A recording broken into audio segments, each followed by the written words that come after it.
হিজরত করার 10টি বছর না যেতেই মক্কার যে সমস্ত কাফিররা তার প্রতি অত্যাচার করেছিল, তারা সেখান থেকে কিভাবে পলায়ন করেছিল লেজ গুটিয়ে। তাদের নেতৃস্থানীয়রা তো বদরের যুদ্ধেই নিহত হয়েছে। আল্লাহ রাব্বুল আলামিন সেই ঘটনাই বলছে, আপনাকে অপমান করে তারা সেখানে বেশিক্ষণ টিকতে পারবে না। এমনিভাবে আল্লামা সাঈদী রহমতুল্লাহ আলাইহি যখন ইন্তেকাল করেছেন, তার ইন্তেকালের 1 বছরও লাগে নাই, 10 দিন আগেই তাদের নিপাত হয়েছে। যারা আল্লামা সাঈদী রহমতুল্লাহ আলাইহিকে হাসপাতালে বিষ প্রয়োগে হত্যা করেছিল,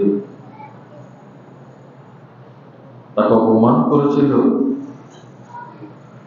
আল্লাহ রাব্বুল আলামিন সেটাই বলছেন যে আল্লাহ রাব্বুল আলামিনের এই সুন্নতের মাঝে, এই নিয়মের মাঝে তুমি কখনো পরিবর্তন পাবে না। এতে আল্লাহর সিস্টেম। যদি সম্মানিত কোনো মানুষকে অপমান করা হয়, কোনো জালিম যদি অপমান করে, তাহলে সেই জালিমকে আল্লাহ রাব্বুল আলামিন বেশি সময় দেন না। যে কোনো একভাবে না একভাবেই সে জালেমের নিপাত হবে, যেটা আমরা রাসূল সাল্লাল্লাহু আলাইহি ওয়াসাল্লামের জীবনীতেও আমরা পাই। যখনই মক্কার কাফিররা তাকে হত্যা করার ষড়যন্ত্র করে তাকে সেখান থেকে, মক্কা থেকে মদিনায় হিজরত করতে বাধ্য করেছিল, তখনই তাদের পতন শুরু হয়ে গেছে। বদরের যুদ্ধে তাদের নেতৃস্থানীয়রাই হত্যা হয়েছে, তারা টিকতে পারে নাই জমিনে। এরপরে আস্তে আস্তে উহুদ, খন্দক, আরো অন্যান্য যুদ্ধে তাদের অধিকাংশ নেতারাই তারা নিহত হয়েছে। এরপরে মক্কা বিজয়ের সময় চূড়ান্তভাবে তারা পলায়ন করেছিল। আর যাদের নসিবে আল্লাহ রাব্বুল আলামিন হেদায়েত রেখেছেন, তারা ইসলাম ধর্ম গ্রহণ করে রাসূলের কাছে আত্মসমর্পণ করেছিল। যে হিন্দা রাসূল সাল্লাল্লাহু আলাইহি ওয়াসাল্লামের চাচাকে হত্যা করে, ওয়াহশীর মাধ্যমে হত্যা করে তার কলিজা ছিঁড়িয়েছিল, সেই হিন্দাই মক্কা বিজয়ের সময় রাসূল সাল্লাল্লাহু আলাইহি ওয়াসাল্লামের দরবারে আত্মসমর্পণ করে ইসলাম ধর্ম গ্রহণ করেছিল। রাসূল সাল্লাল্লাহু আলাইহি ওয়াসাল্লাম মক্কা বিজয়ের সময় হিন্দার নামও স্মরণ করেছিলেন যে অমুক অমুক অমুক, তাদের কোনো ক্ষমা নাই। লা তাসরিবা আলাইকুমুল ইয়াওম, আজ আমি তোমাদের কাছ থেকে কোনো প্রতিশোধ নিব না, তবে অমুক অমুক অমুক অমুক, এভাবে কয়েকজনের নাম উল্লেখ করে তিনি বলেছিলেন তোমরা হিন্দা বানানো দাও। তাহলে সম্মানিত হাজিরিন, আমি যে পয়েন্টটুকু আপনাদেরকে বলতে চাচ্ছিলাম, কোন জালিম যদি, জালিম শাসক যদি কোনো সম্মানিত মানুষকে অপমান করে, তাহলে আল্লাহ রাব্বুল আলামিন তাকে বেশি সময় দেন না। এটা শুধু আমাদের এই সময়ের কথা না, এটা সৃষ্টির শুরু থেকে আল্লাহ বলেছেন যে সুন্নাত মান ক্বাদ আরসালনা ক্বাবলাকা মির রুসুলিনা ওয়া লা তাজিদু লিসুন্নাতিনা তাহওয়িলা।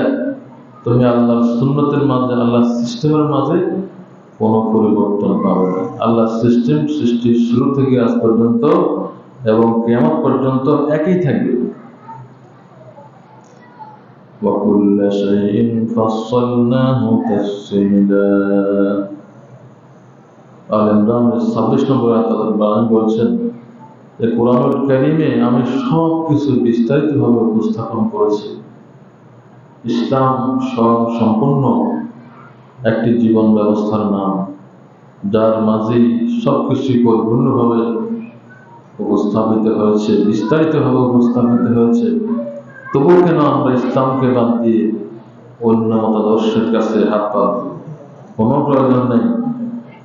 যদি আমরা ইসলামকে বাদ দিয়ে অন্য মতাদর্শকে অনুসরণ করতে যাই, তাহলে সেটাই হবে আল্লাহ রাব্বুল আলামিনের দ্বীনকে অপমান করা, আল্লাহর রাসূলকে অপমান করা। যেহেতু রাসূল সাল্লাল্লাহু আলাইহি ওয়াসাল্লাম তিনি মদিনায় ইসলামী রাষ্ট্র প্রতিষ্ঠা করে তিনি রাষ্ট্রের প্রধান হয়েছিলেন, ইসলামকে পরিপূর্ণতা দান করেছিলেন। আল্লাহ রাব্বুল আলামিনের পক্ষ থেকে কোরআনের আইনগুলো তিনি প্রতিষ্ঠা করে ইসলামকে পরিপূর্ণতা দিয়ে মানুষকে দেখিয়ে গেছেন যে এটাই হচ্ছে ইসলামের পরিপূর্ণ রূপ। এরপরেও আমরা সেখান থেকে শিক্ষা গ্রহণ করি না।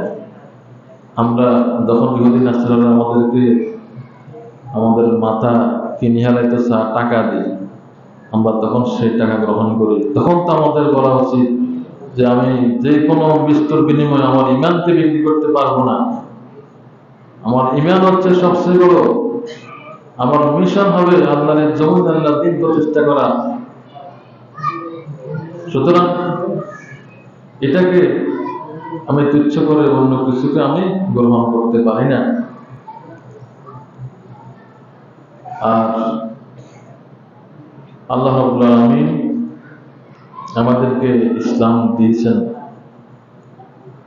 তিনি বলেছেন ইন্নাদ দীনা ইনদাল্লাহিল ইসলাম, একমাত্র জীবন ব্যবস্থা হচ্ছে ইসলাম, অন্য কোনো জীবন ব্যবস্থা অনুসরণ করা যাবে না। সুতরাং ধর্ম যার যার, রাজনীতি আল্লাহ। ধর্ম যার যার, রাজনীতি আল্লাহ। আল্লাহর রাজনীতি করতে হবে।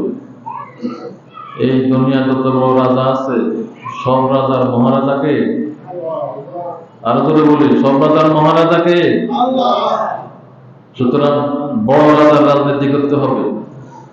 দুনিয়ার যে সমস্ত ছোট রাজা, যদি তারা আল্লাহর আইনের বিপক্ষে কথা বলে, তাদেরকে অনুসরণ করা যাবে না।